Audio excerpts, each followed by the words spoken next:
우리가 이 예배 시간에 알다시피 우리 선교지, 우리가 섬기고 있는 선교지의 사진들을 저의 간단한 설명과 함께 드리고 있는데요.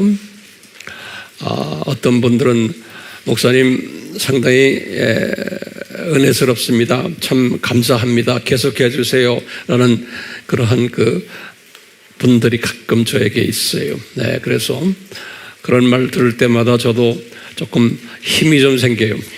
네. 오늘은 우리가 참 감사하게 생각하는 그 민족인데요. 조그마한 나라인 부탄이라는 나라에 세계 선교를 하고픈 전문가들은 이 부탄이라는 나라에 들어가서 복음을 전하기를 굉장히 기도하고 소원하는데요. 그 나라는 인구가 80만 명 정도밖에 안 되는 조그마한 나라인데요. 그런데 그 안에 약 한 30개의 언어 족속들이 있고요.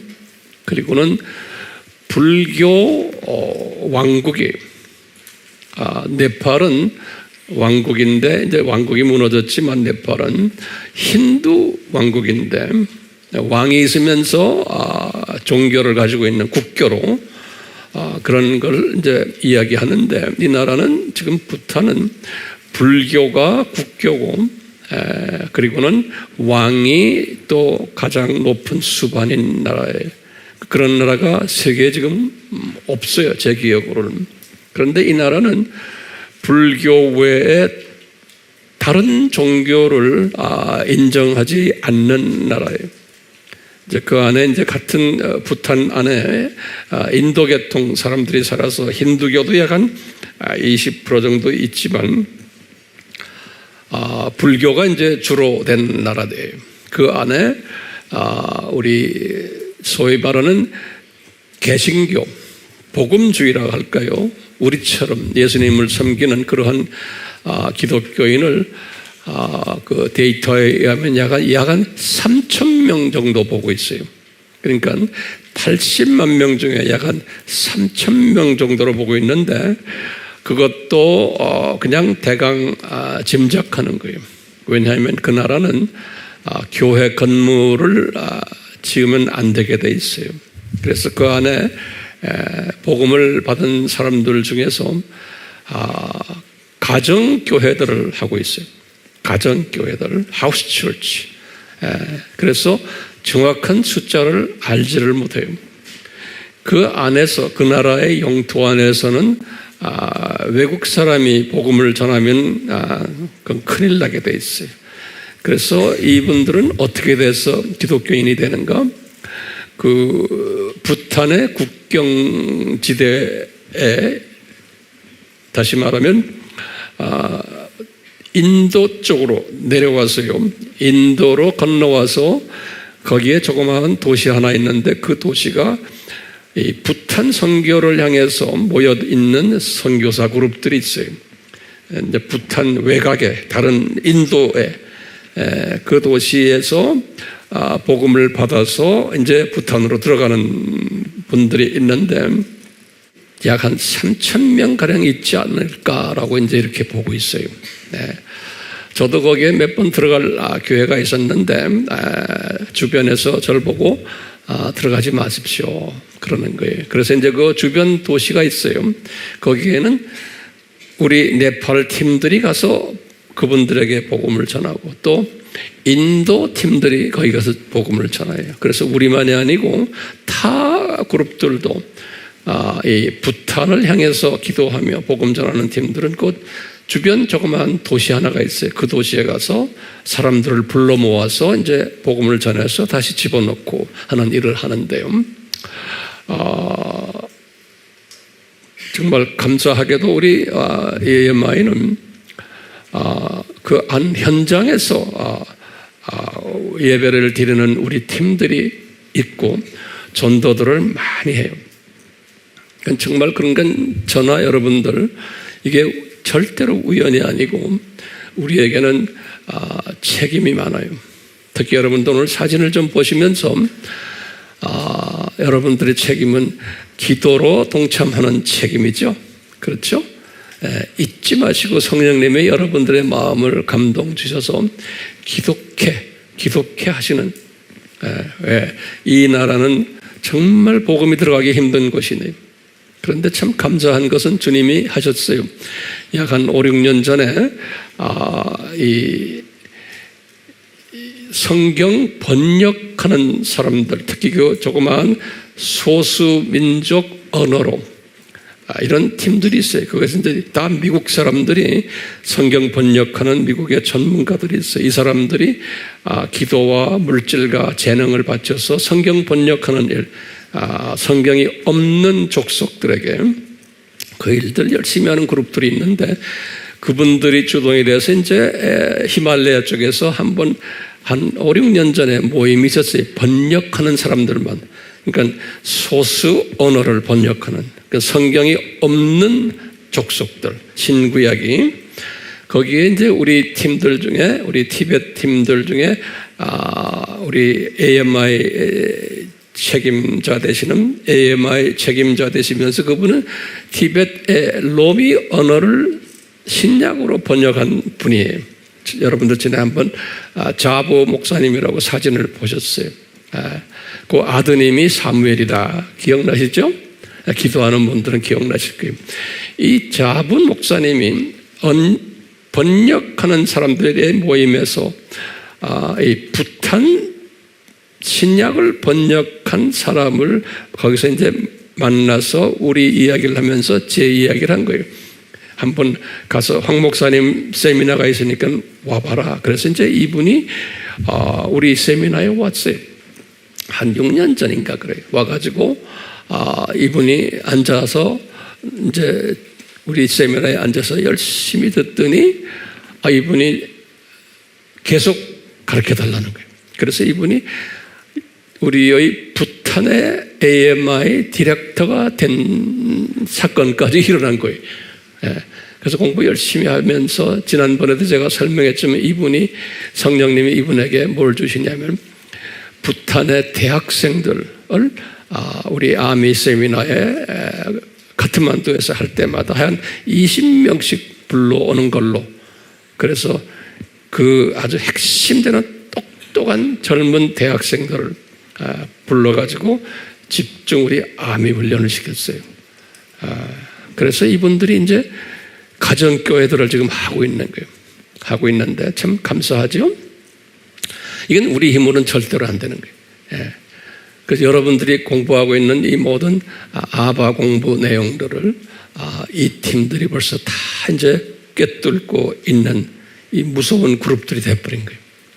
진짜 한 몇 개월 전에 이 지도자 되는 우리 카르마라고 그래요. 불교 이름이에요. 카르마. 이 지도자 되는 분이, 이분이 하시는 말씀이 8월 15일, 16일, 17일 이때 우리처럼 이렇게 이 휴가 기간인 모양이에요. 나라가 그래서 이 대학생 그룹들을 한 30여 명 모아서 집중 자기가 세미나를 하고 싶다고. 그래서 그분들에 대한 모든 비용들, 음식값, 교통비, 다 이런 걸 좀 보내달라고 그래서 우리가 약 한 미화로 6,000불을 보냈어요.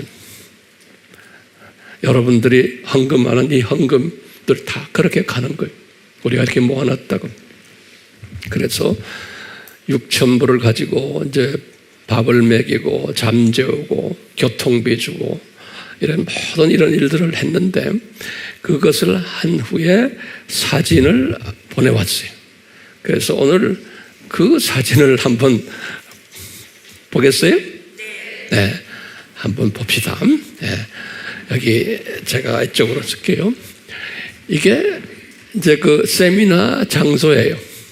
이제 어디에서 하는지 이것도 그 정부에 알면은 위험해요. 그러니까 자기네가 알아서 잘 해요. 여기에 지금 다 젊은이들인데요. 저기 서 있는 분이 까르마 목사님이에요. 저 사람은 신학을 인도에서 했어요. 근데 감사한 것은 인도에 한국 선교사님이 누군지는 모르지만 한국 선교사님이 운영하는 신학교에서 공부를 했어요. 그러니까 주님이 그렇게 다 하셨어요. 그러니까 우리 귀한 선교사님들 상당히 많아요. 그 우리 한국 미션의 작품이에요. 다 준비가 돼서 우리한테 저렇게 붙여주신 거예요. 저 까르마 목사님을. 그러니까 저 사람이 리더십이 있어가지고 이 젊은이들, 이 불교권, 이 사람들 우리 AMI 공부를 어느 정도 다 한 사람들이 이렇게 앉혀놓고 집중 다시 훈련하는데 이번에는 좀 있으면 칠판 보겠지만 뭐냐면 저 세상, 이 세상, 저 세상 도표 있죠? 이 도표를 자세하게 설명해 주는 거예요. 그 나라 말로. 예. 신나겠죠? 네? 이 젊은이들이, 똑똑한 젊은이들이 그걸 다 배운 거예요. 그런데 이 젊은이들이 그 나라는 대학교 다니면 영어를 얼마나 잘하는지 몰라요. 모국어처럼 해요. 다 이 영어를요. 예. 자, 이런 사람들인데, 그 다음 사진을 보시겠어요? 저기면 아미 부탄이라고 써 있죠? 눈으로 보이세요? 예. 거기에 날짜가 뭐였어요? 8월 16일부터 18일, 엊그제, 지난주에, 예. 2022년. 거기 보면 팀푸, 부탄 팀푸라는 도시가 이 부탄의 수도예요. 팀푸 그래요. 예. 노트에다 적어 놓으세요. 예. 다들 이게 다 필요한 정보들이에요. 이 팀푸에. 요 이쁜이들 좀 보세요. 요 이쁜이들, 보기엔 이래도 다 똑똑한 대학생들이. 예. 그 다음에 보세요. 이게 부탄 옷인데요. 이 부탄 옷이 저렇게 생겼어요. 근데 지금 목사님이 지금 저 세상, 이 세상, 저 세상 지금 말하고 있어요? 안 하고 있어요? 하죠? 저 형제가 딱 말을 하면 이 형제도 우리 세미나에 열심히 해서 공부한 형제예요. 이 형제는 다 알고 있기 때문에 거기다 글을 칠판에 글 쓰는 분은 이 형제가 지금 쓰고 있는 거예요. 이 훈련 다 돼 있는 거예요. 이 똑똑한 젊은이들이 이 공부를 하면 눈이 뜨이겠어요? 안 뜨이겠어요? 당연히 뜨이죠. 네. 보셨어요? 여러분들 다 알죠? 꼬글꼬글 라면 같이 생겼지만 이 안에 보물이 들어있는 거예요. 예. 그리고는 감사한 게요. 우리가 프린트한 문서들, 종교의 기원, 다 부탄말로 번역이, 저 형제가 성경을 번역한 형제예요. 그러니까 주님이 기가 막힌 형제를 우리에게 주신 거예요. 그 나라의 유일한 성경을 번역한 형제가 우리 아미의 모든 문서들을 자기네 말로 번역을 해가지고 이걸 전국에 배포하는 거예요. 그 산악지대이기 때문에요. 그래서 우리가 차 하나 사줬어요. 이 형제한테. 차가 필요하다고 그래서 운전하고 다니려면. 그래서 우리가 사준 차를 가지고 전국을 헤매고 다니면서 이 세미나를 해주고 이 문서를 지금 나눠주고 있어요. 이 문서가 종교의 기원 문서요. 그 다음에 사복음서 있죠. 이 두 중요한 문서가 다 번역이 돼 있어요. 그러니까 우리 이 문서들이 날개 달고 각 나라 언어로 지금 날아다니고 있어요. 그래서 불교 사람들도 종교의 기원책을 보고 무슬림들도 개종하는 사람들이 많아요. 우리 문서 보고요. 예. 저 문서가 지금 가장 날개 많이 달고 다니는 데가 지금 터키 쪽에 있는 이란 사람들이. 예. 이란 사람들 한번 우리가 문서를 만들 때 한 3,000권을 만드는데 다 날라가요. 또 해주고 또 해주고 또 해주고 그래요. 예. 여기저기에서 이란 사람들이 그렇게 그냥 그래서 개종하는 일들이 일어나고 있어요. 자, 형제들 이쁘죠? 자, 여기 지금 찬양이에요. 이 나라 사람들의 찬송가예요. 네. 여기 노트 한번 보세요. 이거 우리가 할 수 있어요?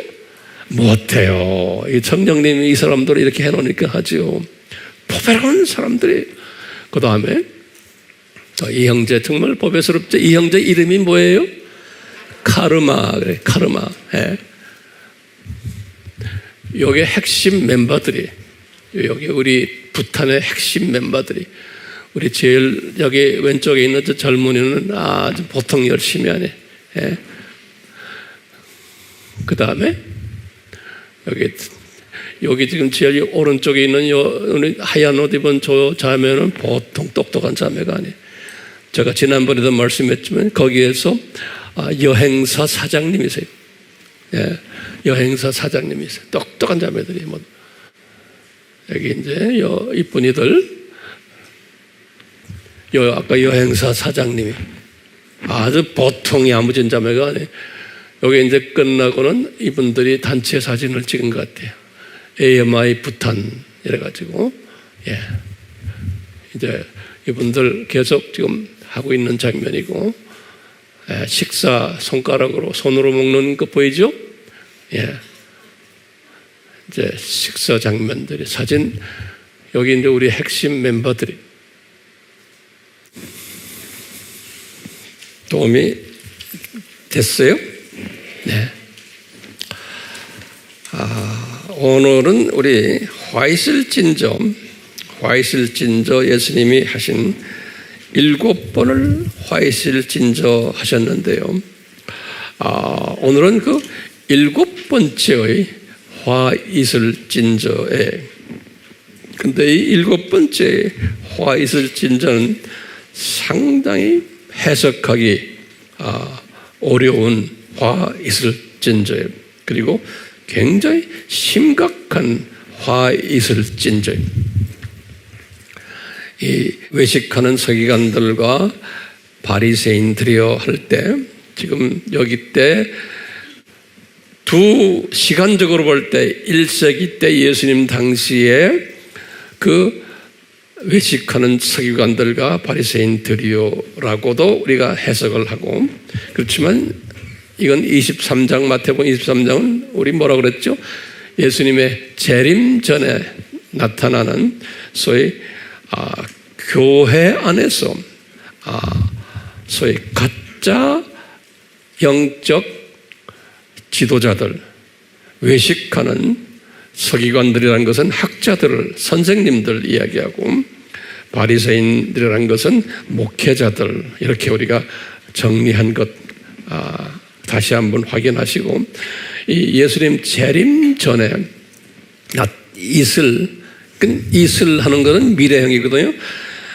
예수님도 미래형으로 말씀하셨어요. 여기 원문을 보면요, 이분들에게 이제 이분들을 사용해서 말씀하셨지만 예수님의 재림 전에 이런 가짜 지도자들이 교회 안에 있을 것을, 중요한 개념이 교회 밖이 아니고 교회 안에 이런 가짜들이 있을 것을 예수님이 예언적으로 말씀하신 거예요. 이건 예수님의 디자인 속에서예요. 오늘은 여기에다 우리가 초점을 맞추고 이제 예수님이 하신 말씀을 하나하나 보기를 원해요. 자, 예수님이 하신 말씀 보시면, 여기 보면 마태복음 23장 29절에서 36절의 말씀이에요. 근데 이 말씀 우리가 잘 오늘 소화했으면 하는 바람이, 제가 그걸 위해서 이제 기도하면서 여러분들 앞에 제가 서 있어요. 예수님이 하신 말씀이 29절에 화이슬진저, 외식한다는 말은 뭐예요? 영어로는 히포크라시. 다시 말하면 거룩하게 보이는데 자기가 인정받고 자기 이익을 위해서, 자기 영광을 위해서 소위 기독교인 지도자 역할을 하는 사람들을 가리켜서 외식하는, 그러니까 목적이 자기가 인정받고 영광받기를 위해서, 자기 이익을 위해서 예수님을 이용해가지고, 이런 의미에서 히포크레트 그러는 거예요. 자, 우리가 예수님의 히포크레트 그러면서 이 학자들아, 이 재림 전 때의 이야기예요. 이 오늘날 이야기하는 게 우리나라만이 아니고 세계적으로. 그 다음에 이 바리새인들의 목회자들아, 그러면서 예수님이 뭐라고 그러냐면 이분들에게 하시는 말씀에 제자 훈련시키는 거거든요. 지금 제자들에게 너희는 선지자들의 무덤을 세우고, 그러니까 무덤을 세운다. build tom이라고 해요. 그러니까 정말 무덤 만들어 놓고 의인들의 비석을 꾸미며 비석을 데코레이션하고, 이 말은 뭐냐면 너희들이 구약 시대, 지금 예수님 당시를 먼저 이야기해봐요. 예수님 당시에 이 지금 외식하는 서기관들과 바리새인들이 무슨 짓을 하냐면 예수님 말씀이에요. 너희들이 구약 시대에 이 선지자들을 너희들이 죽였다는 거예요. 그러니까 이 구약 시대, 그리고는 그분들이 의인들이라는 거예요. 이 사람들을 너희 선조들이 그런 짓 했다. 예수님이 지금 말씀을 이렇게 했는데, 그래서 무덤을 아주 이쁘게 잘 꾸며놓고, 그 다음에 거기다가 비석도 잘 만들어가지고 거기다 아주 기가 막힌 말들 써놨다는 거예요. 이렇게 해놓고는 예수님 말씀에 예수님이 이 사람들이 뭐라고 변명하냐면, 우리가 만약에 그 조상지대에 살았더라면, 우리라기 누구야? 이 지금 1세기 때 이 사람들이에요. 우리가 만약에 조상들이 시대에 살았다면, 왜냐하면 이 사람들이 선지자들을 우리 조상들이 죽였다는 거예요. 피를 흘리게 했던 선지자들을 피 흘려놓고는, 여기 보면 조상 때 있었더라면 우리는 저희 선지자의 피를 흘리는데 참여하지 않았으리라 한다. 이 말 중요한 말이에요. 이 말은 뭐냐면요, 구약 시대 우리 조상들이, 다시 말해 조상들 중에서도 지금 뭐냐면 외식하는 서기관들과 바리새인 우리 조상 리더들이 선지자들을 많이 피를 흘리게 했다는 거예요. 예. 선지자들을, 그러면서 그 선지자들을 의인들이라 그랬어요. 그 의인들을 피를 흘리게 했는데, 그러면서 말하는, 우리가 만약에 그 시대에 살았더라면 우리는 그런 짓에 참여하지 않았을 거다라고 말하는 거예요. 그분들의 변명이, 우리는 우리 조상들처럼 그런 나쁜 짓을 하지 않았을 겁니다 라고 말하는 거예요. 그러니까 예수님이 지금 그렇게 이제 가정적으로 말하는 거예요. 예? 그러니까 이 예수님이 생각하는 이놈들아, 너희들은 말씀하시니 그 나쁜 조상들의 후손들임에 틀림없다 이놈들아. 그런 말씀을 그 말 보면, 그러면 너희가 선지자들을 죽인 자의 자손됨을 스스로 증거하는 거라. 그러니까 그 나쁜 짓을 한 그 서기관들과 바리새인들 구약시대에 요 사람들 때 우리가 살았더라면 우리는 우리 조상들처럼 그러지 않았을 텐데 라고 이제 자기네를 변명하는 거예요. 그러니까 예수님이 딱 잡아서 뭐냐면, 그러면 그 나쁜 조상, 너희들이 그 나쁜 분들의 자손이구나.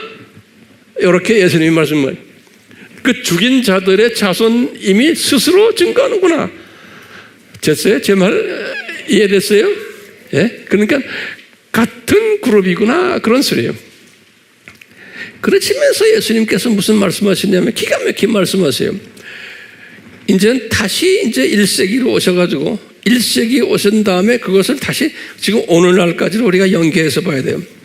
너희가 조상의 분량을 채우라 그러는 거예요. 이 기가 막힌 말 하는 거예요. 예. 이게 이제 영어로는 NIV니 킹제임스는 이것을 너희들이 쉽게 말하면 뭐냐면 너희 조상들이 이 선지자들의 피를 흘리게 하고 그 다음에 의인들의 피를 흘리게 했는데 이제 피의 양이 차지 않았다는 거예요. 아직도. 예. 그렇기 때문에 너희들이 그 양을 채워라 이런 소리예요. 그래서 영어로는 뭐냐면 fill out 그래. fill out 채워라. 그러니까 지금 여기 보시면 예수님이 허락하신 의인들의 피가 있어요. 선지자들의 피의 분량이 있는데 그 분량을 채우는 일을 지금 예수님이 누구를 통해서 해요? 가짜 외식하는 누구의? 서기관들과 바리새인들을 도구로 사용해가지고 예수님이 기대하시는 의인들의 피의 분량이 있는 거예요. 그 피의 분량을 아직 차지 않았다. 구약시대 지금 1세기 때 또 차지 않아서 너희들이 그걸 채워라 그러는 거예요. 오케이? 그러면서 이제 이때부터 쭉 나가서 오늘로 점프라는 거예요. 예수님의 재림 전에, 이 재림 전에 있는 이 소위 요 외식하는 서기관들아 바리새인들아 너희들도 이것을 채워라 그런 거예요. 그러면 좀 보세요. 잘 보세요. 우리가 지금 말하는 외식하는 서기관들과 바리새인들은 예수님 재림 전 시대에는 뭐라고 불렀어요? 두 번째 짐승. 뭐예요?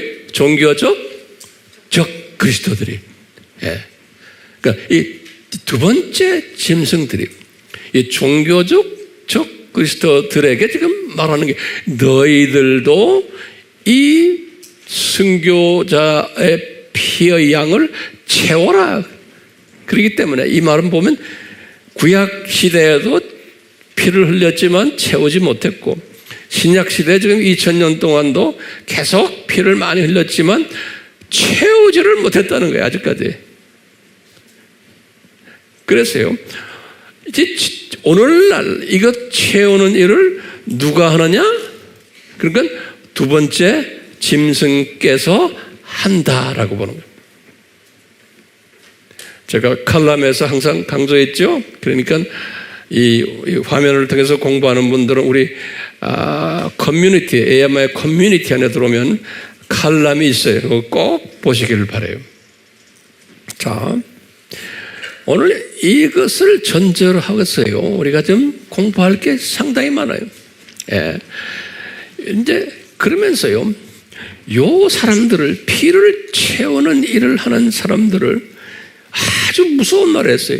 요 뱀들아, 요 독사의 새끼들아 그랬어요. 그러니까 요 사람들이 구원이 있어요, 없어요? 구원이 없는 사람들이에요. 그런데 교회 안에 있어요. 네. 그것도 높은 위치에 있는 분들이에요. 영향력을 주는 분들이에요. 이런 사람들 보고 너희들 이 지금 피를 채우는 일에 책임을 지고 지금 하고 있는데 니네들은 뱀들이고 독사들이라는 거예요. 독사의 새끼들이라는 거예요. 그러니까 하나님의 자녀들이 아니고 사탄의 자녀들이라는 거예요. 기가 막힌 말을 하는 거예요. 그러면서 이제 미래형으로 나갔어요. 그래서 여기 이 원어를 봐도 그렇고 한국말도 샬 미래형으로 다 돼 있어요. 그러면서 미래형이라는 것은 지금 예수님의 재림 전으로 이제 점프해 오는 거예요. 그렇죠? 그럼 마태복음 23장은 재림 전 사건들 이야기하는 거 아닙니까? 예. 그래서 보세요. 그러면서 예수님이 점프를 가서 하시는 말씀 보세요. 그러면 내가가 누굽니까? 예수님이에요. 내가 너희가 누굽니까? 이것을 다시 오늘날로 표현하면 두 번째 짐승들에게 이렇게 말하는 건 마찬가지예요.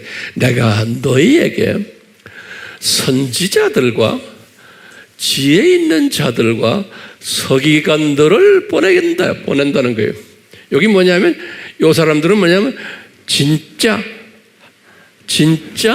선지자들과 그러니까 성령 충만한 진짜 지혜 있는 자들과 지혜의 근본은 뭐예요? 예수님을 아는 거고 예수님을 경외하는 자들이 이 지혜 있는 자들이 그리고 서기관들은 뭐예요? 진짜 복음주의 학자들이. 예. 다시 말해요. 그러면 내가 예수님이 너희에게, 그러니까 이 짐승 그룹들에게, 예?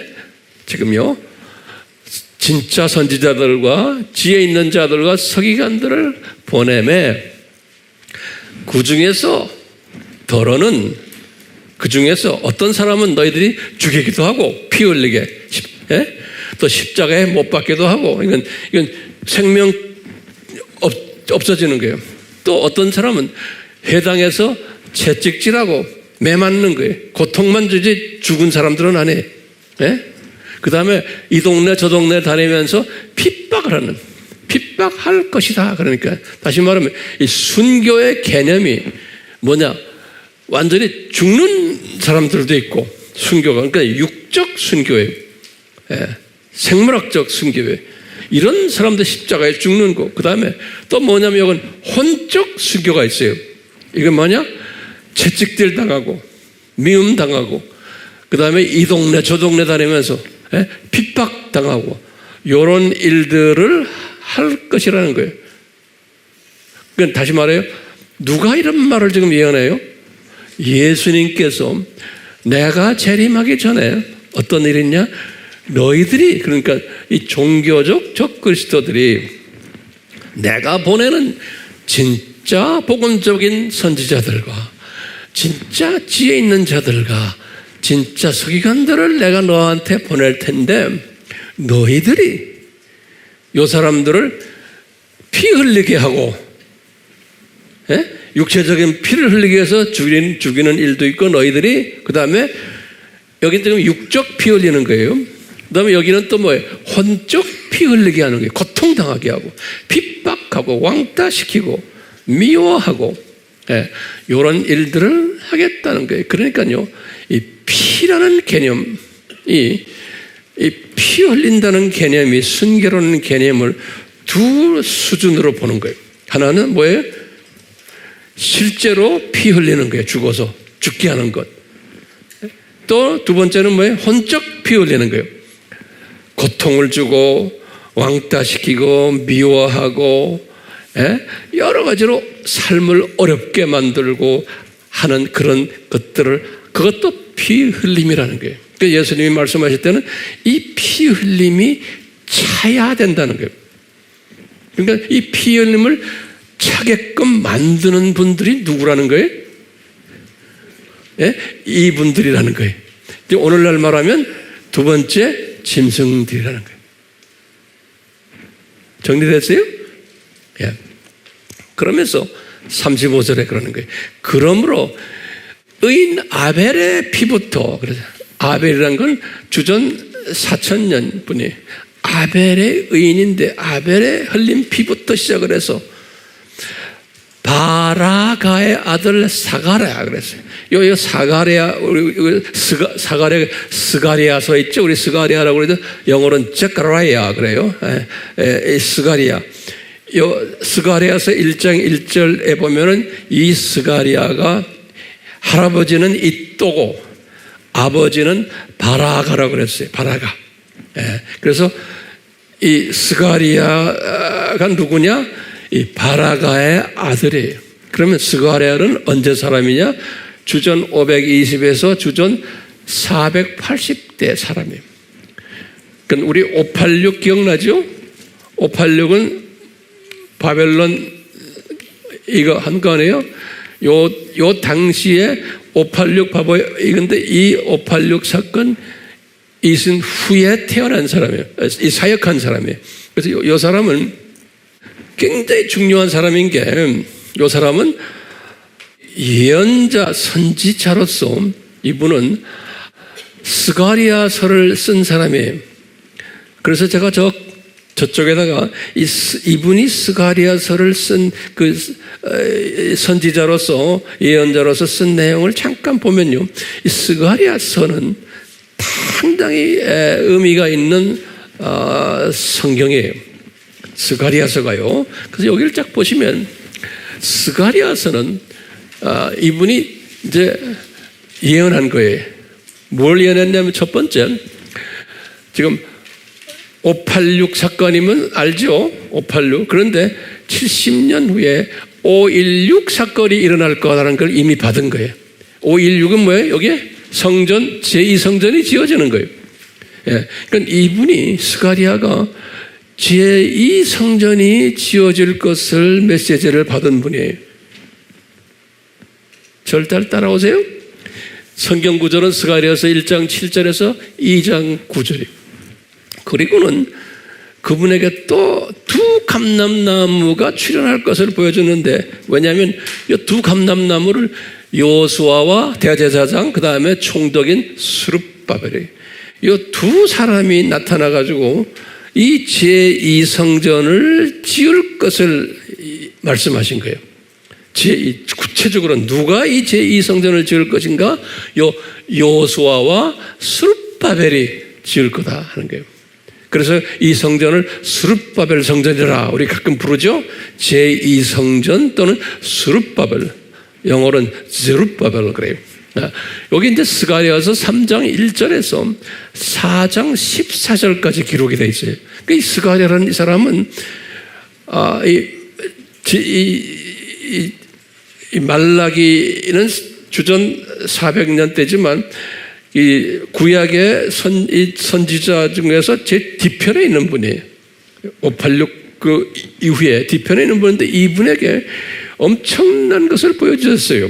그래서 제가 이것을 설명해 주는 거예요. 이분이 이렇게 성전을 지을 것을 이야기한 다음에 그 다음에 포로된 자들 중에서 아직 귀환하지 않은 사람들 귀환할 것도 8장 1절에서 23절에 말씀하시고, 그리고는 예수님의 초림 사건을 보여주는 거예요. 이분에게. 그러니까 이분이 지금 주전 500년뿐 아니에요. 500년 후에 예수님의 초림 사건을 보여주는데, 유명한 초림 사건이 예수님이 나귀를 타고 예루살렘에 입성할 거다 이런 말 우리 배웠죠? 이것이 마태복음 21장에 그것이 그대로 이제 성취되는 이야기인데, 예루살렘으로 이제 마귀 타고 들어간 사건, 그것을 500년 전에 스가랴에게 말씀하신 것을 이루기 위해서다 그랬어요. 그래서 스가랴 9장 9절이 유명한 장이에요. 그러니까 스가랴가 본 거예요. 아하, 예수님이 나귀 타고 예루살렘에 들어가는데 그날이 무슨 날이에요? 예? 1월 며칠에? 1월 10일 날이죠. 우리 7절기에서 6월절 배웠죠? 1월 10일 날이 무슨 날이었어요? 출애굽기 12장에서는 어린 양을 잡아다가 며칠 동안 집에다 킵하는 거예요? 나흘 동안이죠. 그러니까 어린 양을 가져다가 시장에 가서 사다가 집에다가 보관하는 날이 1월 10일 날이거든요. 그날에 예수님이 예루살렘으로 본인이 보관되는 거예요. 그날 예루살렘에 들어가는 날이에요. 요 사건을 누구한테 지금 말씀했어요? 스가랴에게 말씀하신 거예요. 그러니까 영어로는 그래. 제카라야 9:9 그래요. 한번 나 따라 하세요. 제카라야 9:9. 이거는 웬만한 사람이면 다 알아요. 저쪽 동네 가면요. 제카라야 9:9 그런 거예요. 우리 John 3:16 하면 뭐예요? 요한복음 3장 16절 같이 제카라야 9:9 하면 이것을 제카라야 스가랴한테 보여주신 거예요. 그리고는 가룟 유다가 예수님을 은 30에 팔 것도 보여주신 거예요. 이 스가랴한테 기가 막힌 거 보여줬죠? 여기 11장 12절에. 그뿐 아니라 예수님의 짬뿌려 가지고 예수님의 재림전이에요. 짬뿌려 가지고 이분이 말이죠. 주전 500년 분인데 예수님의 재림전에 일어날 것을 다 본 거예요. 그때 메시아닉 유대인들이 나타나서 유대인 중에서 예수님을 영접하는 사람이 나올 것을 쫙 본 거예요. 예. 이분들이 눈 감겨 있다가 여기 보면 제카라야 챕터 10 1-12 1절에서 12절. 그리고는 7년 환란의 모습을 쫙 보이면서요. 7년 환란 전에 예루살렘이 무거운 돌이 될 것을 보여주신 거예요. 이거 제가 예전에 한번 설명했어요.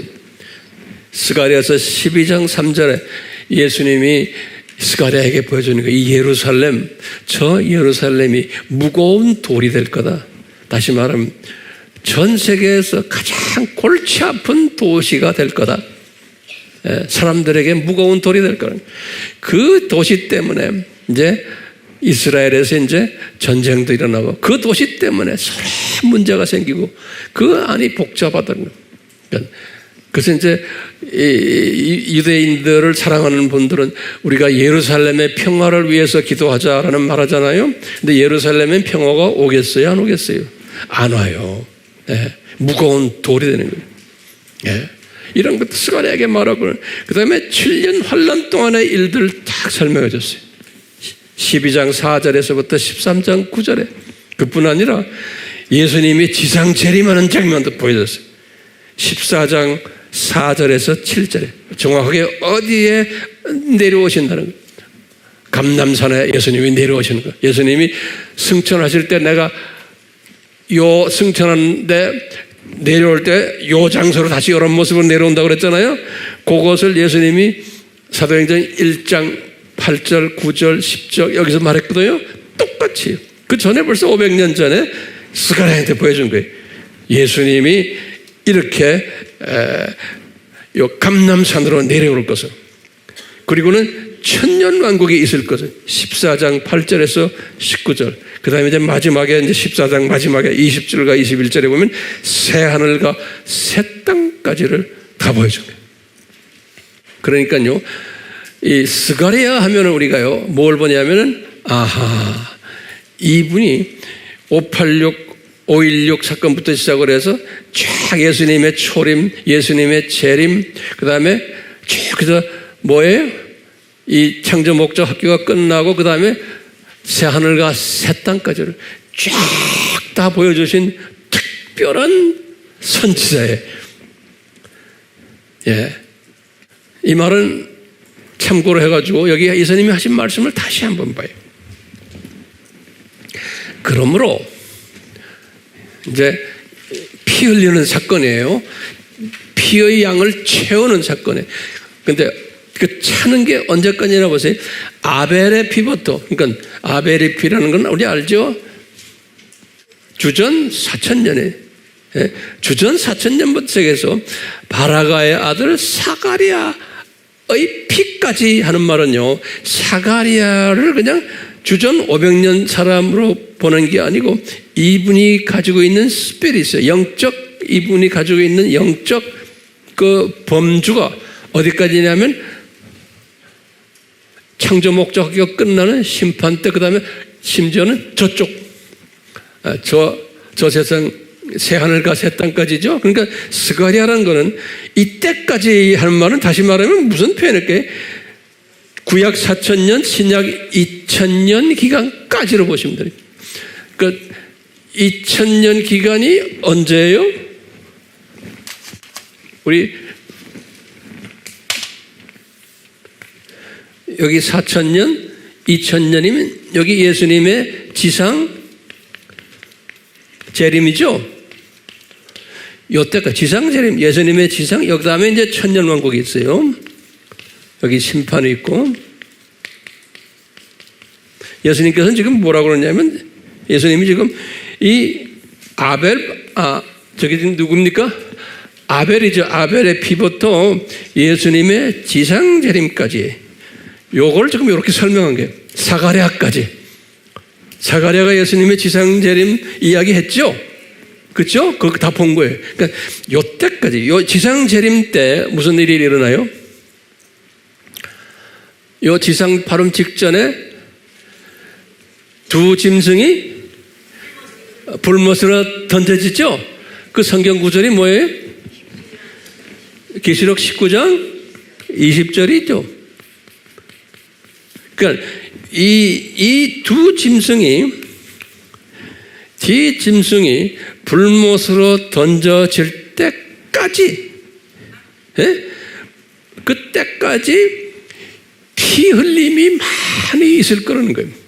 그래서 여태까지 그래서 이 채워라, 이 피 흘림을 채워라 하는 것은 실제로 피 흘림이 찰 때가 언제로 우리가 볼 수 있어요? 예수님의 지상 재림 때까지 피 흘림이 있을 거라는 거예요. 누구에 의해서? 이 두 짐승인데 특히 교회 안에서 누구의 두 번째 짐승에 의해서. 예. 그러니까 이제 이 피 흘림이 교회 밖에서도 있고 교회 안에서도 있는데, 우리가 지금 오늘 공부하는 것은 교회 안에서 피 흘리는 일들을 하는 분들이 있을 거라는 거예요. 가짜 외식하는 서기관들과 바리새인들에 의해서 그 피 흘림이 차야 된다는 거예요. 피 흘림이. 그래서 예수님께서 fill up 그랬어요. filling, 채워야 된다는 거예요. 자, 예수님께서요, 제가 여기다 칠판에다 그래서 적어놨어요. 내가 아까 설명한 걸 내가 간단히 다시 한번 볼게요. 재림 전 외식하는 서기관들과 바리새인들이 누구냐? 그러면 여기 뭐 두 번째 짐승이다. 두 번째 짐승. 이분 두 번째 짐승이 어떻게 생겼어요? 어린 양처럼 생겼는데, 처럼이에요. 어린 양이다가 어린 양처럼, 그러니까 예수님처럼 생겼는데 뿔이 두 개다. 우리 칼럼에 제가 자세히 설명했죠. 뿔이 두 개다. 그 뿔 하나가 뭐예요? 예수이고 또 하나는 WCC다. 예. 그러니까 이 로마 카톨릭 교황과 예수회와 이 WCC 이분들 안에, 예? 안에서 이 의인들을, 여기 의인들을, 선지자들을, 진짜들을 피 흘리게 하는 일을 이분들이 할 거라는 거예요. 이분들이 피 흘리는 피의 분량을 채우는 일을 이분들에 의해서 할 거라는 거예요. 그 외에 또 교회 안에서, 교회 밖에서는 또 많지요. 교회 밖에서도 예수 안 믿는 사람들이 피 흘리는 일들 많이 하고 있잖아요. 지금 이슬람 종교, 불교, 공산권에서 뭐 여기저기에서 지금 이 피 흘리는 일들을 이 양반들도 하고 있는데, 지금 마태복음 23장은 교회 안에서 요 가짜들이 있어가지고 또 의인들을 피 흘리게 한다는 거예요. 그래서 이제 순교자의 정의를, 순교는 뭐냐? 하나님, 여기 지금 보면 요한계시록 6장 9절에서 10절이 굉장히 중요한 성경 구절이에요. 우리 요한계시록 6장은 7인에 관한 이야기. 여기다 내가 적진 안 했지만 노트에 좀 적으세요. 7인은 뭐예요? 예수님의 공중재림 전에 있어야 될 일들이죠. 아죠? 자, 7인의 첫 번째 인이 소위 흰말 탄 자, 두 번째가 뭐예요? 붉은 말을 탄 자, 그렇죠? 그 다음에 검은 말을 탄 자, 그 다음에 네 번째가 회색 말을 탄 자. 그 회색 말은 전염병이에요. 지금 우리 회색 전염병 일어났잖아요. 이 네 사건이, 말 탄 사건이 있은 다음에, 그 다음에 이제 다섯 번째 사건을, 인을 띄니까 뭐가 나오냐면, 순교자들, 이미 죽은 사람들이, 순교자들이 예수님께 신원하는 목소리가 들려오는 거예요. 순교자들이. 그러면서 순교자들이 뭐라고 그러냐면, 예수님, 우리가 이렇게 피를 많이 흘렸는데, 아벨부터 해서 지금 예수님의 지금 공중재림 직전까지, 이렇게 피를 많이 흘렸는데, 우리 피를 좀 신원해 주십시오. 그러니까 예수님이 뭐라고 대답해요? 예? 예수님이 뭐라고 그러냐면, 여보시오, 아직 순교자의 충만한 숫자가 차지 않았다 그러는 거예요. 예? 그 찰 때까지 피를 더 흘려야 된다 그러시는 거예요. 거기 지금 여기 좀 보세요. 여기 지금 공중재림 때, 공중재림 직전 이야기하는 거예요. 그러니까 요때쯤, 오늘날, 지금 여기 오늘날이면요. 공중재림, 여긴 지상재림, 여기 7년 환란이죠. 여기가 7년 환란이지. 제 말 잘 따라오세요? 지금 내가 혼자 떠드는 거 아닌가 모르겠다. 자, 보세요. 지금 예수님 7인이 뭐예요? 7인의 예수님 공중재림 전에 일어나는 사건들이에요. 오케이? 근데 지금 5번째 인을 할 때 순교자 이야기하면서 이제 좀 순교를 그만 좀 시켜주십시오 라는 소리랑 마찬가지로 우리가 이렇게 했는데 이 기간 동안 쫙 순교당한 사람들이 말하는 거니까 아니다. 아직 숫자가 차지 않았다. 그러는 거예요. 그러니까 이 말은 뭐예요? 아직 피를 더 흘려야 된다. 자, 그러면 언제까지 피를 흘려야 돼? 이 짐승에 의해서 최소한 이 지상재림까지 이분들을 불못에 던질 때까지, 그러니까 이 7년 환란 기간 동안에 피 흘림이 상당히 많을 것 같아요. 요 하나님의 사랑하는 사람들, 그러니까 순교자들이 많을 것 같아요. 이 순교자들은 이제 저쪽 낙원에 올라가면 로얄 계층들 아니에요. 그렇죠? 로얄 계층들, 높은 위치에 있는 사람들이. 그렇기 때문에 이 순교자 그룹에 있는 사람들은 상당히 복 있는 사람들이에요. 그래서 예수님께서 이런 말씀을 했어요.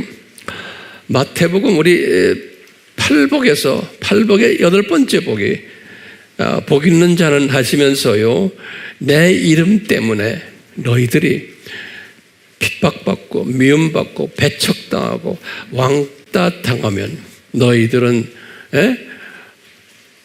복 있는 자들이다. 그러면서 너희들 전에 구약 때 선지자들도 이런 걸 당했단다 그러는 거예요. 그러시면서 하시는 말씀이 니네들은 하늘의 상이 상당히 클 거다 그랬어요. 영어로 그래서 your reward is great reward. 그냥 reward가 아니고 상이 great, 큰 상을 받을 거다. 그러니까 로얄 패밀리라는 거예요. 근데 이 사람들은 예수님이 지금 팔복에서 말하는 요것은 목숨 피 흘리고 하는 육체적인 피 흘림이 아니고 내가 볼 때는 혼적인 부분, 인격적인 부분에서 미움당하고 왕따당하고 핍박당하고 하는 이런 걸, 그게 다 순교로 보는 거예요. 그것도 피 흘림으로 보는 거예요. 그러니까 피 흘림이 꼭 피 흘리는 생물학적 피만이 아니고 비생물학적 피까지도, 인격적인 피까지도 포함돼서 그것을 채워야 된다는 거예요. 그럼 왜 채워야 되는가? 중요한 개념이에요. 거기다 좀 적어놓으세요. 내가 칠판에다 적지 않았어요. 예수님이 하신 말씀이 있어요. 요한복음 12장 24절에 이 하늘에 미리 떨어져서 죽어야지만 많은 사람들이 살아난다는 거예요. 그렇기 때문에요. 이게 뭐냐면 제가 이런 말 했죠. 생명 살리는 원칙이에요. 예수님의 생명 살리는 원칙이 뭐냐? 누가 죽어야지만 살아나는 거예요. 대가를 누가 지불해야 돼. 그래서 그것을 제일 먼저 한 분이 누구예요? 예수님인 거예요. 예수님이 예정된 하나님의 자녀들을 살려주시기 위해서, 그분이 얼마든지 살릴 수 있어요. 그분이 전능하신 분인데, 그런데 그분 삼위 하나님의 원칙이 뭐냐면 누가 대신 죽어줘야지만 된다. 그래야지만 살리는 일이 있을 거라는 거예요. 그래서 예수님께서 내가 하늘에 미리 돼서 죽어서 많은 사람이 산 것처럼 제자들 보고 너희들도 죽어야 된다는 거예요. 그래서 제자들 12명 다 순교당했잖아요. 로마 제국을 살리기 위해서. 이분들은 진짜 피를 흘리는 일을 했고요. 그 나머지 분들은 또 혼적인 피를 많이 흘린 분들도 많고요. 그러니까 이 살리는 일을 하기 위해서는 하나님의 살리는 원칙이에요. 이야기에서는 피를 흘려야 된다는 거예요. 그래서 그 기독교를 보혈, 피의 종교라고 그러잖아요. 그렇죠? 그러니까 피를 흘려야 되는 거예요. 그러니까 저도 마찬가지고 여러분들도 마찬가지. 이 시대에 왕따 당해야 되고 미움 당해야 되고 죽지 않더라도 우리가 손해를 봐야 되는 거예요. 그게 복 있는 사람이다. 그래서 예수님께서 팔복에서요. 지금 우리 민족을 세계 선교 민족으로 만들기 위해서는 우리 민족적 차원에서 민족이 피를 흘려야 되는 거예요. 우리 민족이. 그래서 일제시대 때도 피 흘렸지만 또 공산남북 전쟁에 의해서도 피를 흘렸지만 우리 크리스천들이, 그러니까 왜 비기독교인들 피 흘리는 거하고는 이야기가 달라요. 그런데 오늘날은 이 남쪽의 한국의 이 민족을 세계 복음화를 위해서 세계 선교 대국을 만들기 위해서 우리는 누가 우리 대신 지금 피를 흘리고 있어요? 예? 북한에 있는 하나님의 자녀들이. 예? 그렇기 때문에요, 틀림없어요. 우리가 기도하면서 북한에 피 흘리는 거 없애주세요 해도 하나님 그때는 내 때가 아니다. 그러니까 흘리는 걸 기도하게끔은 해요. 기도는 하게 하지만 하나님이 때가 있고 피 흘리는 뭐가 있어요? 피 양이 있어요. 그 분량이라고 그러죠. 그 분량이 차야 되는 거예요. 그러니까요, 아직까지 우리 남쪽을 선교 민족으로 생명 살리는 일을 하게 하려면 누가 피를 많이 흘려야 돼요? 북쪽에 있는 우리 형제자매들이 예수님 이름 때문에 피를 많이 흘려야 되는 거예요. 네. 그렇기 때문에 여기 보면요, 이 순교자 이야기하실 때 이 순교자들이 누구냐 할 때 거기 6장 9절에 보면 설명했어요. 이 사람들은 어떤 사람들이냐? 하나님의 말씀과 그 다음에 예수님을 증거하는 것 때문에 죽은 자들이다 그랬어요. 이걸 다시 말하면요, 하나님의 말씀을 전하는데 우리 그게 뭐죠? 그러니까 구원론이에요. 예수님의 보혈이죠. 요 구원론을 전하고 그 다음에 7가지 뭐예요? 신학 주제들이죠. 7가지 신학 주제들은 이분들이 몰라요. 그러니까 이거 전하지 않아도 괜찮아요. 제일 중요한 게 뭐냐면 예수님의 보혈의 중요성을 전하는 자들의, 북한에 있는 사람들은 예수님이 우리를 위해서 죽었고 이분에 의해서 우리가 이분의 생명인 이분의 피를 우리가 마셔야지만 구원이 있다라고 전하는 요 단순 복음이에요. 이걸 전하는 일 때문에 죽임을 당한 사람들이에요. 순교자라는 건요,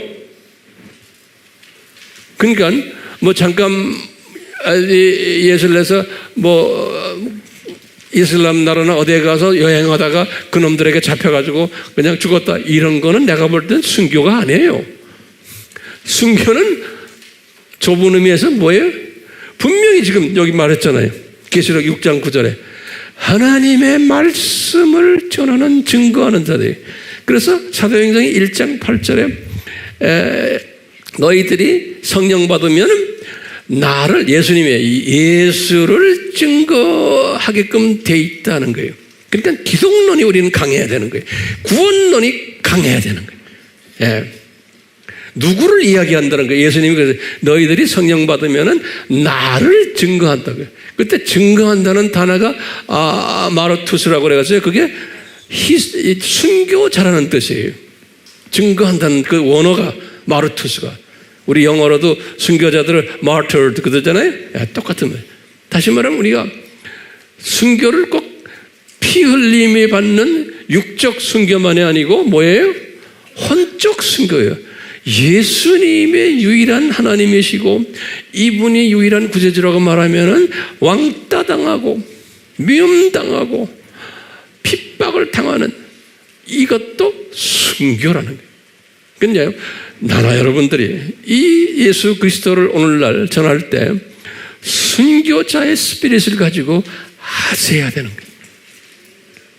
안 해도 괜찮아요. 근데 주님이 순교자의 판열에 집어넣은 사람은 하도록 돼 있고, 미움받게 돼 있고, 인정 못 받고, 왕따 당하고, 외로워지고, 오해받고, 이런 일들이 직장에서도, 가정에서도, 어디에 가나 있게끔 되어 있는 거예요.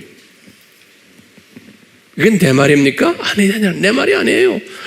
지금 주님의 말씀 우리가 종합해서 보면 그러는 거예요. 예. 그렇기 때문에요, 이 순교자의 충만한 숫자가 차는 것처럼 이제 우리가 피를 흘려야 되는데 두 가지 피죠. 육적인 피, 혼적인 피. 예. 근데 예수님이 마태복음 23장 34절에 하신 말씀이 있어요. 여기 보시면 뭐라고 써있냐면요, 본인이, 예수님이 내가 진짜 선지자들을 보낼 거다. 이 두 번째 짐승아, 너희들에게 진짜 지혜자들을 내가 보낼 거다. 진짜 서기관들을 내가 보낼 텐데 그 사람들을 너희들이 핍박해가지고 피를 흘리게 한다는 거예요. 그 사람들을 예수님이 그러는 거예요. 그러니까 아무나 피 흘리는 게 아니고 이 사람들은 로얄 계층 후보생들이에요. 그러니까요, 선지자들, 지혜자들, 서기관들, 학자들, 목사들, 여러분들 또 전하는, 복음 전하는 자들, 이런 사람들을 하나님 골라가지고 그러니까 이렇게 해서 보낼 테인데 너희들이 이 사람을 보낼 때 너희들이 죽이기도 하고 너희들이 십자가에 또 달리기도 하고 회당에서 채찍질하고 이 동네 저기에서 핍박하고, 예. 그러니까 육적인 피도 흘리게 하고 혼적인 피도 흘리게 할 것이라는 거예요. 그러니까요, 누가 피 흘림을 당해요? 진짜 복음을 전하는 사람들이에요. 오케이? 진짜 지혜자들이에요. 진짜 서기관들이에요. 여러분들 지금 이 공부를 하고 있잖아요. 그래서 다 이 진짜 서기관 되라고, 학자들 되라고, 예? 진짜 지혜자들 되라고, 예? 진짜 선지자들 되라고. 선지자라는 건 미리 보는 거예요, 앞을. 우리가 지금 선지자들이 아니에요. 우리 지금 미리 다 보고 있잖아요. 앞으로 무슨 일이 일어날 거죠. 그 훈련을 지금 우리가 지금 받고 있잖아요. 예. 그러면 여러분들이 교회 안에서 미움 당하게 돼 있어요? 안 당하게 돼 있어요? 당하게 돼 있는 거예요. 교회 안에서. 예수 믿는 사람들 사이에서. 이상하죠? 예? 그 다음에 교회 밖에서는요, 말할 필요도 없죠. 교회 밖에서는 말할 것도 없죠. 자, 제가 이제 결론적인 말씀을 좀 하려고 그래요.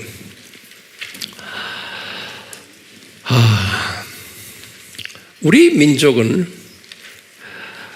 이 미국 다음으로 지금 예수님께서 지금 사용하시려고 굉장히 지금 초점을 맞추고 우리 민족을 지금 주님이 쓰고 계세요.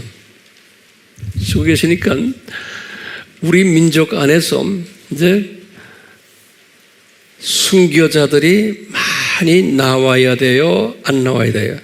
나와야 돼요. 왜냐하면 생명 살리는 일을 하는 민족이기 때문에 그래요. 우리가요. 그렇기 때문에 피 흘리는, 육체적인 피 흘림 받는 사람들도 많이 나와야지만 이 일들은 지금 어디서 일어나고 있어요? 북쪽에서 일어나고 있는 거예요. 북쪽에서. 예.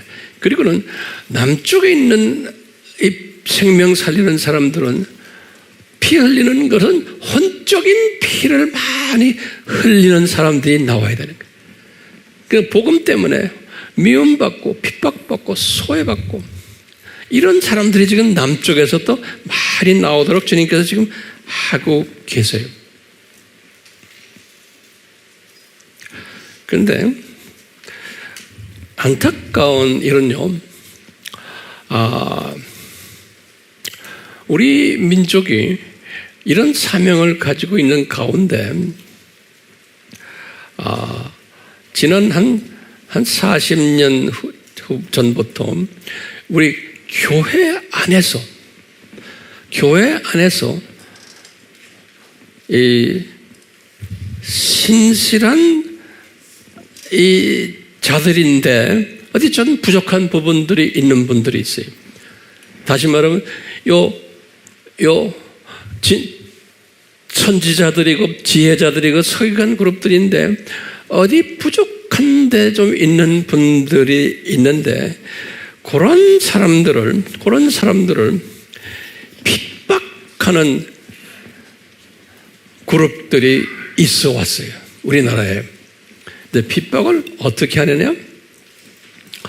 소위 그 핍박하는 사람들의 신학 노선이 우리나라는 특히 어떤 노선이 강하냐면 소위 개혁주의가 강해요. 개혁주의. 이 개혁주의라는 것은 칼빈주의예요.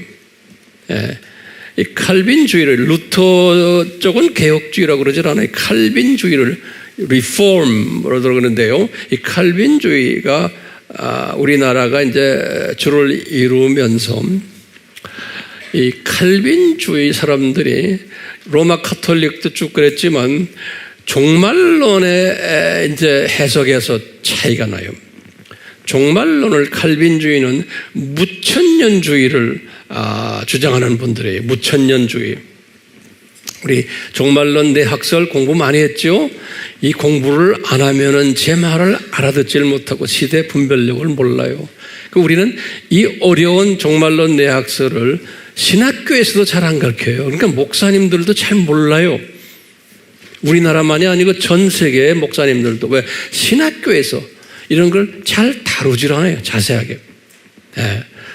그렇기 때문에 우리나라는 종말론 중에서 이 무천년주의가 강한데 무천년주의는 뭐냐면은 모든 성경을 영적으로 해석하거나 또는 은유적으로 해석하는 분들이고 또 무천년주의는 이스라엘이라는 나라를 하나님의 선택받은 사람들로 보지 않는 거예요.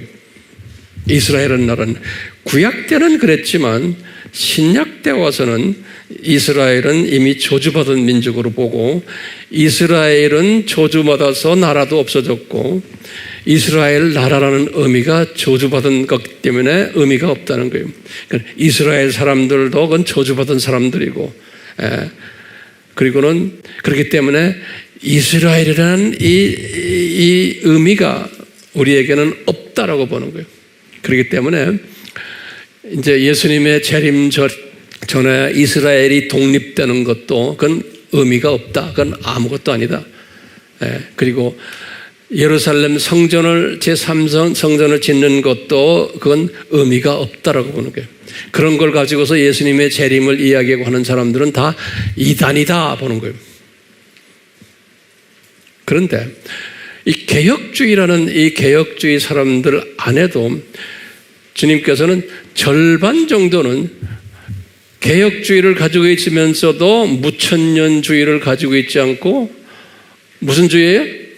역사적 전천년주의를 가지고 있는 분들이 또 많은 거예요. 그러니까 장로교 안에도 두 그룹이 있는 거예요.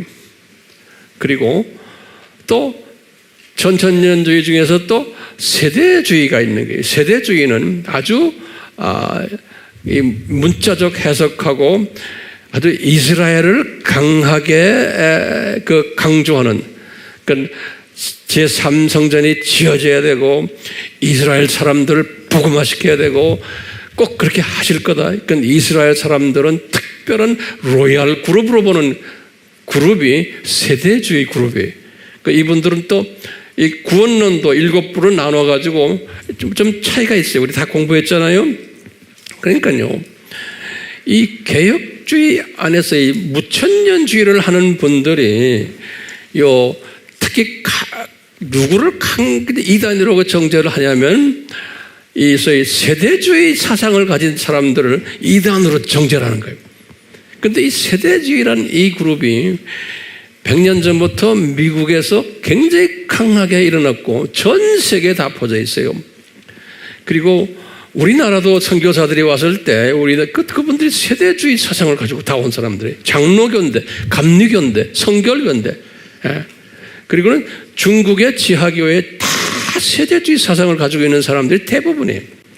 그런데 우리나라에서의 지금 이 장로교 중에서 소위 이 무천년주의를 이야기하고 유대가 이스라엘을 저주받은 사람들로 해석하는 사람들 중에서 이제 소위 세대주의 경향에 있는 사람들을 이단으로 만들고, 또 어떤 사람들은 은사주의를 좀 강하게 한다고 해서 그것도 이단으로 만들고, 이래가지고 우리나라의 역사를 보면요, 지금부터 잘 들으세요.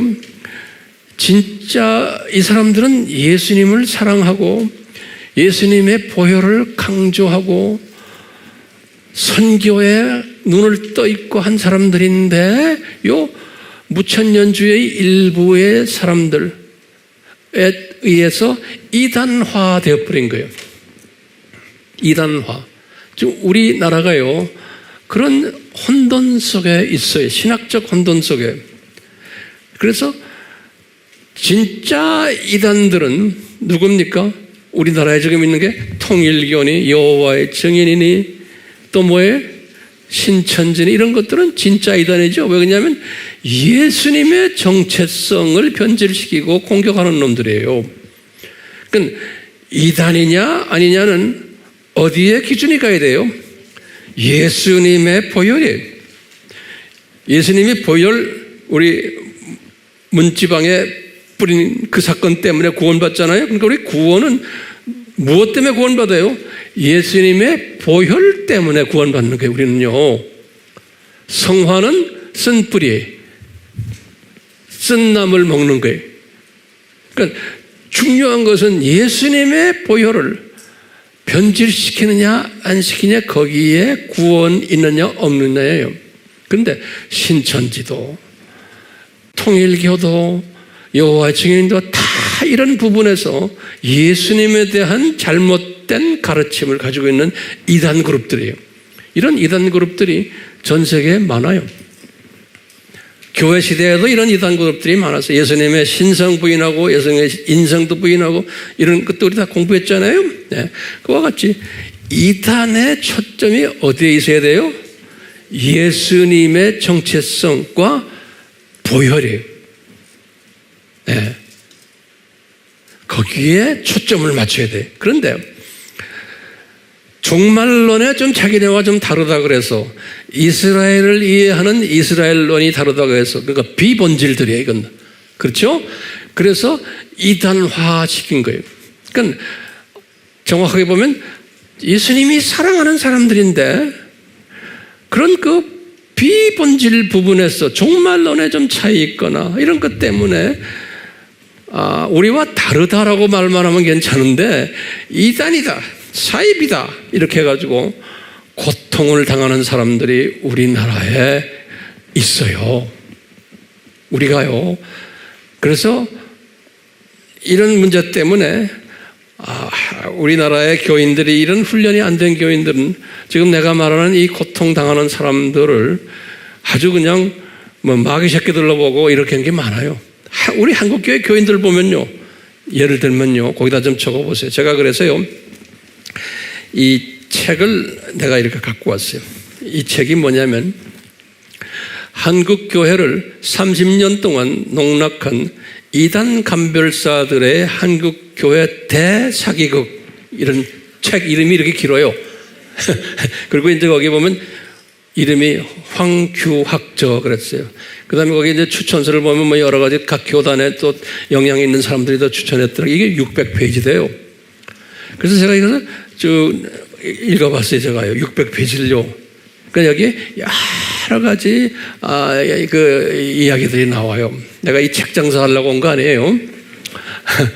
여기에 이해하면 이제 우리나라의 그 이단을 만든 사람들을 이분의 뭐라고 하냐, 이단 간별자들이라 그랬어요. 네. 내가 누구를 지칭해서 비난하려고 하는 것은 아니고 그냥 객관적인 차원에서 지금 말씀드리는 거예요. 이분 여기에 의하면 이것 때문에 한국 교회에서 이것 때문에 고민하는 거예요. 근데 여러분들 보세요. 우리가 이 시대에 딴 나라 볼 거 없어요. 우리나라에 진짜 이단이 누굽니까? 그러면 보세요. 문선명 그룹이니 기타 이건 보이는 이단들이에요. 그렇죠? 교회 안에 그러니까 예수님을 믿는다고 하면서 십자가를 달고 교회 안에서 진짜 이단 행동을 하는 사람들이 누구예요? 이때까지 우리 공부했죠? 그럼 뭐래요? 종교 다원주의를 이야기하는 그 사람들이 진짜 이단인 거예요. 그러니까 예수님의 보혈을 변질시키는 사람들이에요.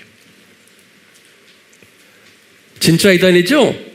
그런데 보수그룹이라고 하는 이 교단들이 우리나라의 합동측 또 장신측, 친례견이 또 감리견이 또 기장측, 성결견이 이 사람들이 그 안에 지금요, 그 안에 다원주의를 가르치는 신학자들도 많고 목사들도 꽤 많은 거예요.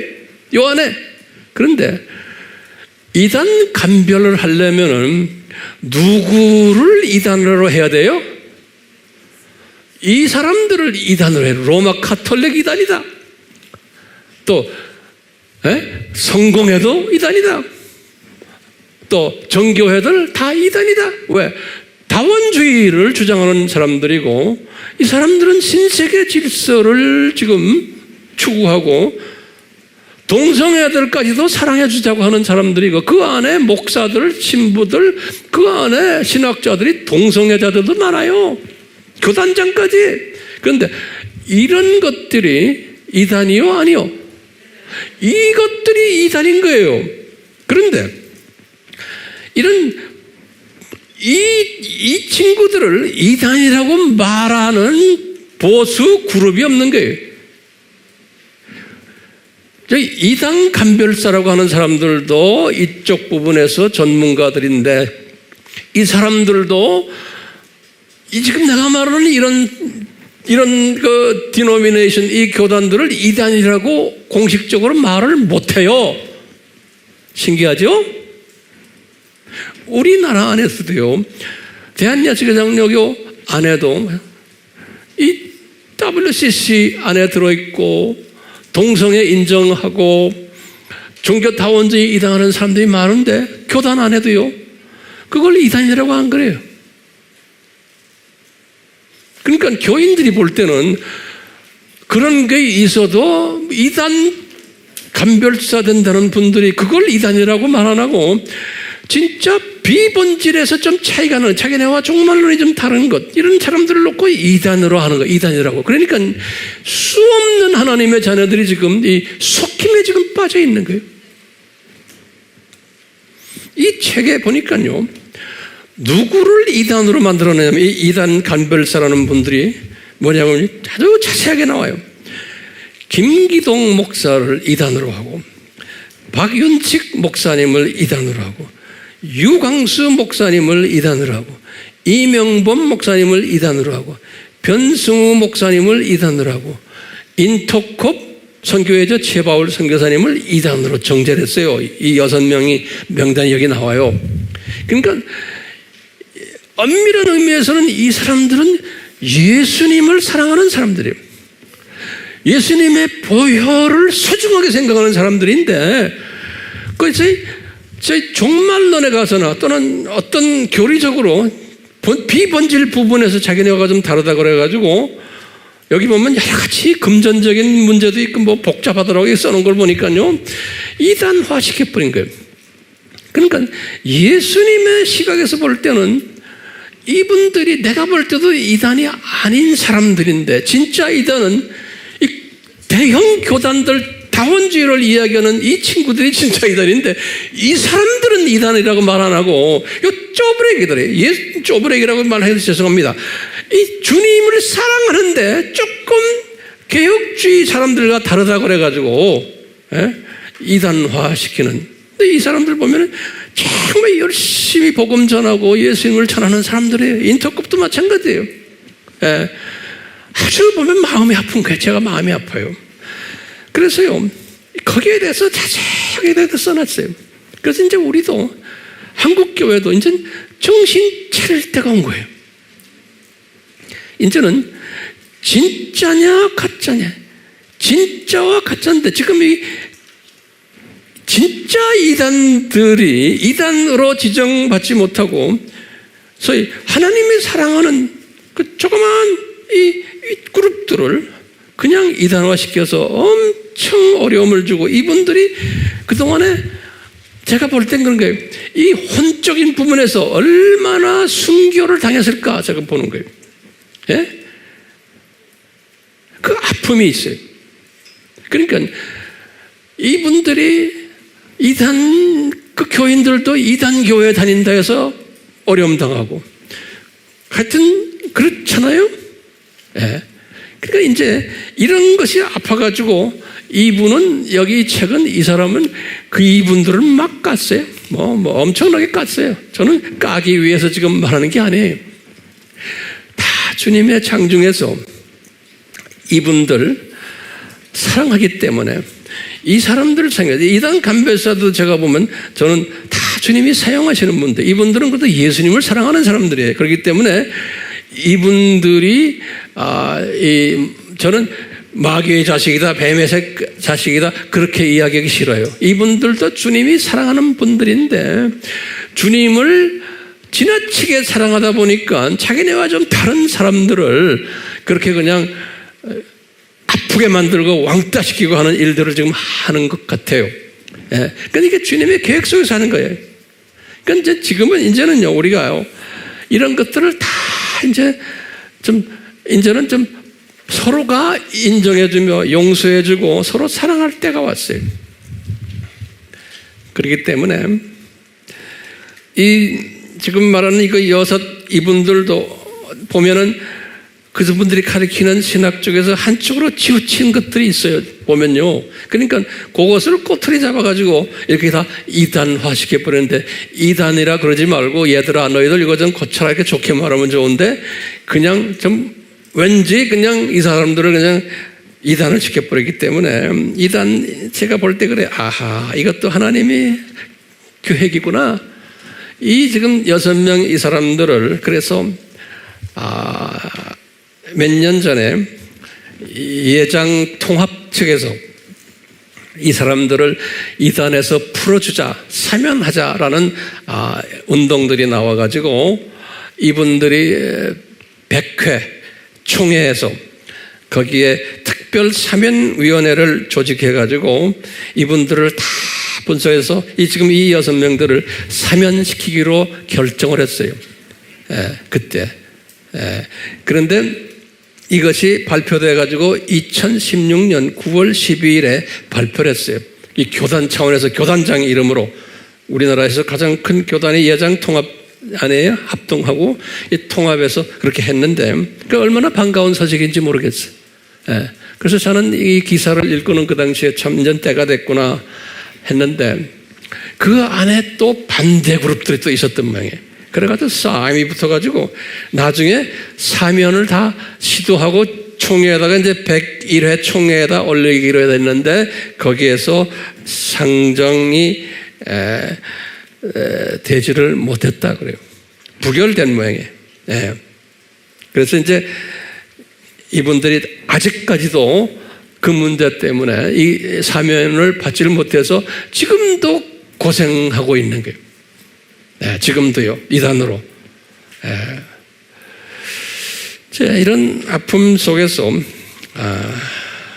이렇게 딴 분들은 제가 잘 모르지만 여기에 그 박윤식 목사님 팀들도 제가 몇 번 가서 교제했고 말씀도 전했고, 또 인터콥도 이제 제가 가서 제 생각에는 이분들이 이단이 아니기 때문에 저는 가서 말씀 전하고 위로해주고 그랬어요.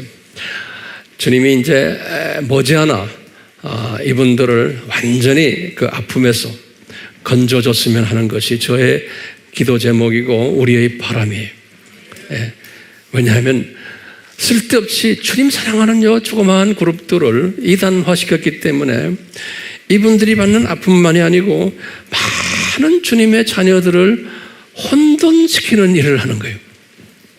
진짜 큰 이단이 있는데 진짜를 간과하게 하고 가짜 이단을 진짜화시키는 일들을 지금 우리가 해왔기 때문에. 그런데 주님이 보실 때 저도 이래요. 이분들을 왜 이단화시켰을까?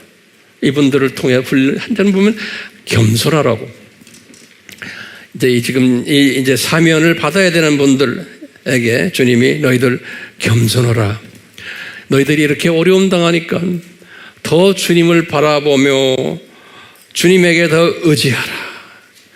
이 핍박을 받을 때마다 핍박을 하는 사람들을 더 용서해주는 마음을 가지고 저들을 위해서 또 너희들 기도해주고 하는 그런 마음을 가지라고 요 팀들에게 주님이 그런 아픔을 주지 않았나 저는 생각하고 있어요.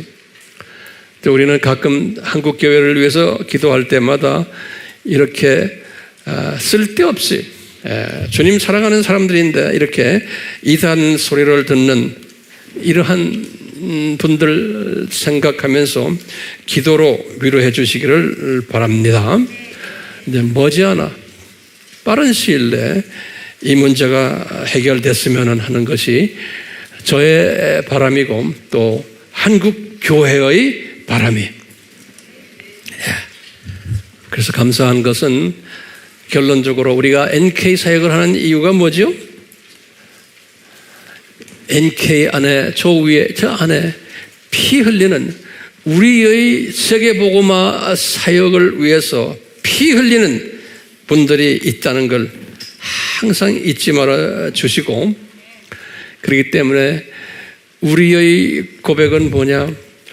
구원에는 딴 게 없다. 예수님의 보혈밖에 구원의 요건이 없다라는 것을 항상 기억하시고, 이 예수님의 보혈을 희석시키는 거예요. 우리가 지금 이 WCC에 관계되는 사람들을 그냥 이단이라고 말 안 하는 것은 예수님의 보혈을 희석시키거나 뭐예요? 변질시키는 일에 참여할 수 있는 거예요. 제 말 들리세요? 그렇기 때문에 우리가 소리 높여 이 다원주의를 추구하는 사람들을 향해서 우리는 당신들이 이단이다 라고 말하는 용기가 있어야 되는 거예요. 왜냐하면 그 사람들을 그냥 가만히 놔두면 어떻게 돼요?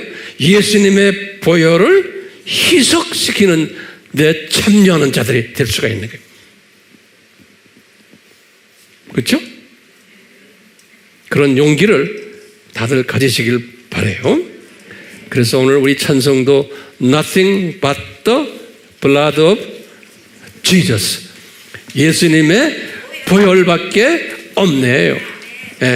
우리가 구원받는 것은 예수님 우리에게 지혜를 주셔서 시대 분별력을 주셔서 우리가 누구를 정죄하는 것이 앞장서는 것이 아니고 예수 그리스도의 보혈과 연관되는 일에 희석시키는 일을 할 때는 우리가 참지 못하는 용감한 주님의 제자들 되도록 은혜 베풀어 주시옵소서. 예수님의 이름으로 기도드리옵나이다. 아멘.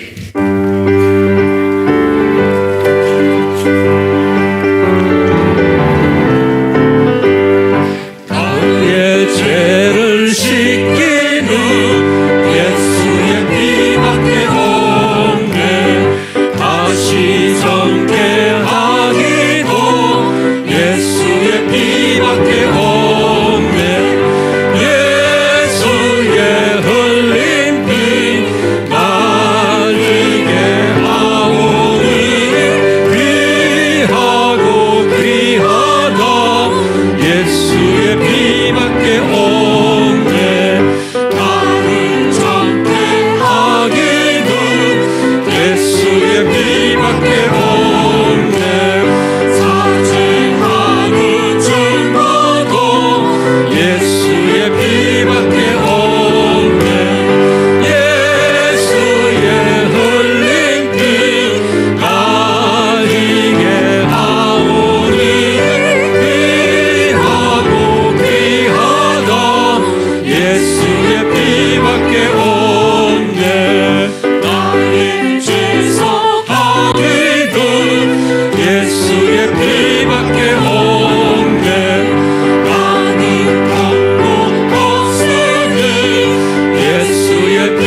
우리가 예수님의 피를 변질시키고 희석시키는 우주적인 세계적인 그룹이 지금 WCC와 연관되는 그 그룹들이에요. 우주적인 그룹들이. 그러니까 왕이단들이. 그런데 이 왕이단들을 우리가 가만히 놔두고, 왜냐? 무서워서 그런 거야. 하도 세력이 크니까. 이 쪼부레기, 조그만 소위 작은 것들, 통일교, 이건 조그만 놈들이, 새끼 이단들이, 신천지, 조그만 놈들이, 여호와의 증인, 다 조그만 놈들이, 몰봉교, 이런 놈들을 가지고서 이단 하는데, 진짜 큰 이단에 대해서는 잭소리 못하고 있는 게 우리의 현실이에요. 여러분들, 여기에서 우리가 벗어나야 돼요. 아멘? 주여, 우리 민족을 불쌍히 여겨주시고, 이 초점이 딴 데가 있는 우리 민족들, 우리 주님의 사랑하는 백성들, 초점을, 포커스를 제대로 맞추도록, 용감하게 외치도록 은혜 베풀어 주시옵소서. 삼위 하나님의 이름으로, 예수님의 이름으로 기도드리옵나이다. 아멘.